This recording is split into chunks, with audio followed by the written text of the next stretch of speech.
नमस्कार। परीक्षा online classes में आप सभी लोगों का स्वागत है। आज हम देखने वाले हैं छत्तीसगढ़ जनजातियों का एक महत्वपूर्ण जनजाति, जिसमें हम अभी तक अबुझ माड़िया को देख चुके हैं और आज का हमारा जो जनजाति है वो है कमार जनजाति।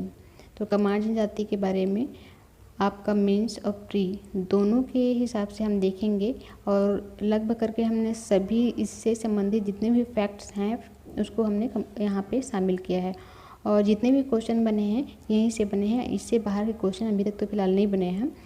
तो चलिए शुरू करते हैं कमार जनजाति को। कमार जनजाति विशेष पिछड़ी जनजाति के अंतर्गत आता है। विशेष पिछड़ी जनजाति आपकी केंद्र सरकार और राज्य सरकार दोनों द्वारा अलग अलग संरक्षण इनको प्रदान किया गया है।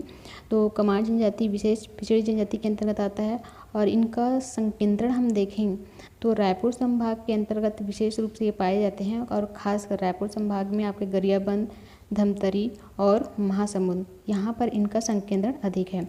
और धमतरी गरियाबंद में अगर देखें तो गरियाबंद में खासकर जो छूरा और मैनपुर क्षेत्र है वहाँ पर इनका संकेंद्रण अधिक है। इसके अलावा धमतरी में नगरी और मगरलोड जो इनका संकेंद्रण अधिक है और महासमुंद में बागबहरा यहाँ पर इनका संकेंद्रण अधिक है। तो इतना तो डीप क्वेश्चन नहीं आता है, लेकिन मेंस में अगर आप आंसर राइटिंग कर रहे हैं तो कमार जनजाति के बारे में जब आप लिखेंगे कि इनका संकेंद्रण रायपुर संभाग में है तो वहाँ पर आप विशेष स्थान को अगर इंगित करते हैं तो वो आपका प्रभाव ज़्यादा अच्छा रहेगा। तो ये हो गया इनका निवास स्थान या संकेंद्रण।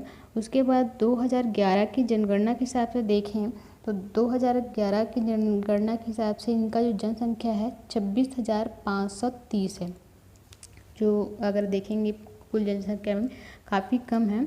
उसके बाद उत्पत्ति के बारे में अगर हम देखेंगे तो कमार जनजाति अपनी उत्पत्ति मैनपुर विकास खंड के देव डोंगर ग्राम से मानते हैं और इनका सबसे जो बड़ा देव है वामन देव आज भी देव डोंगर की वामन डोंगरी में स्थापित है। ये स्थान है देव डोंगर, वहाँ पर इनका जो मेन जिसको ये मानते हैं वो अभी भी इसके साक्ष्य मिलते हैं। और पूर्वज अगर हम बोलें तो कचरा धुरवा को ये अपना पूर्वज मानते हैं। विशेष पहचान में अगर हम देखें तो हम कैसे पहचानेंगे कि कमार जनजाति है, तो हमेशा ये धनुष बाण व कंधे पर कुल्हाड़ी लिए रहते हैं, ये इनका विशेष पहचान है। और इनका कार्य क्या है, ये बाँस शिल्पकला करते हैं और कार्य बाँस शिल्पकला या जो महत्वपूर्ण है इसके बारे में ट्रिक भी है, इसको आप जो प्लेलिस्ट में जाके सीजी ट्रिक है वहाँ से इसका वीडियो आप देख सकते हैं, उसका जिक्र यहाँ पर हम नहीं करेंगे। इसके अलावा अगर हम देखेंगे कमार जनजातियों को दो भागों में बांटा जाता है या कह सकते हैं कि दो शाखाएं हैं। एक है पहाड़ पटिया या इसी को कहा जाता है पहाड़ पतिया और दूसरी शाखा है बंद रजिया या फिर उसी को कहते हैं बूंदर जीवा। जो पहाड़ पटिया है वो पहाड़ी क्षेत्र में निवास करता है और जो बंद रजिया क्षेत्र जो शाखा है वो आपके मैदानी क्षेत्र में इनका निवास स्थान है। पहाड़ पटिया ये पहाड़ में निवास करते हैं और इनकी एक अलग से उपवर्ग है और उस उपवर्ग को कहा जाता है मकारिया। उसी जो पहाड़ पटिया है शाखा है उसी के एक उप शाखा है मकारिया। और मकारिया क्या करते हैं, ये बंदर का मांस का सेवन करते हैं। तो यहाँ से क्वेश्चन बनने की संभावना है कि बंदर के मांस का सेवन कौन करता है। तो मान लीजिए वहाँ पर कमार जनजाति है तो वहाँ पर तो आप टिक कर सकते हैं, लेकिन कमार जनजाति ना लिख करके आपको मकारिया दिया है या पहाड़ पटिया दिया है तो आपको इसको टिक करना है अगर डीपली क्वेश्चन आता है तो। इसके अलावा आप मेंस में इसको फैक्ट को आप दे सकते हैं। इसके अलावा इनका नृत्य देखेंगे तो ये कमार नृत्य करते हैं समूह में।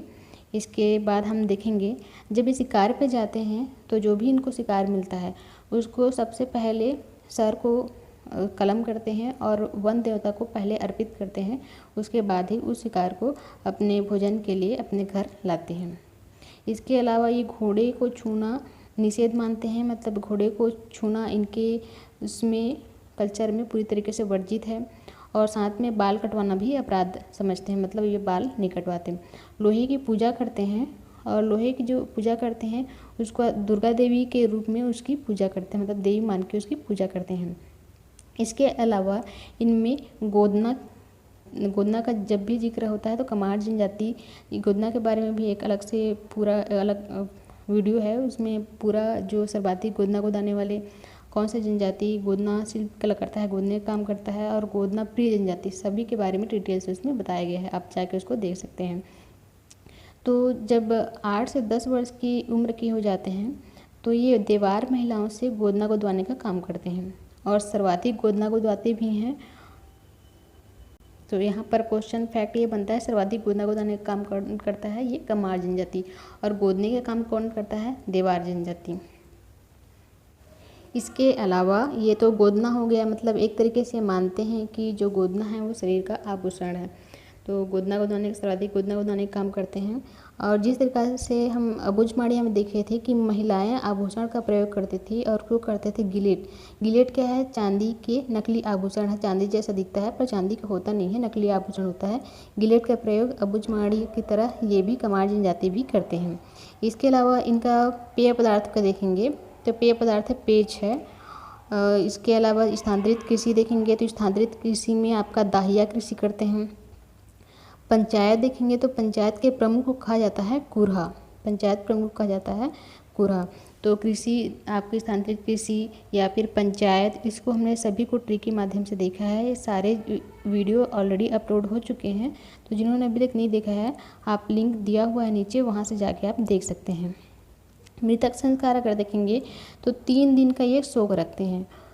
अब कोई व्यक्ति अगर खत्म हो जाता है तो 3 दिन का एक शोक रखते हैं। उसके बाद 10वें दिन में या फिर 13वें दिन में ये भोज का, सार्वजनिक भोज का आयोजन करते हैं। और किसी कारणवश से ये 3 या 10 दिन में करने में सक्षम नहीं हो पाते हैं तो साल के अंत तक, मतलब 1 साल के समय में किसी दिन भी जब ये सक्षम हो जाते हैं करने के लिए तो एक सार्वजनिक भोज का आयोजन करते हैं।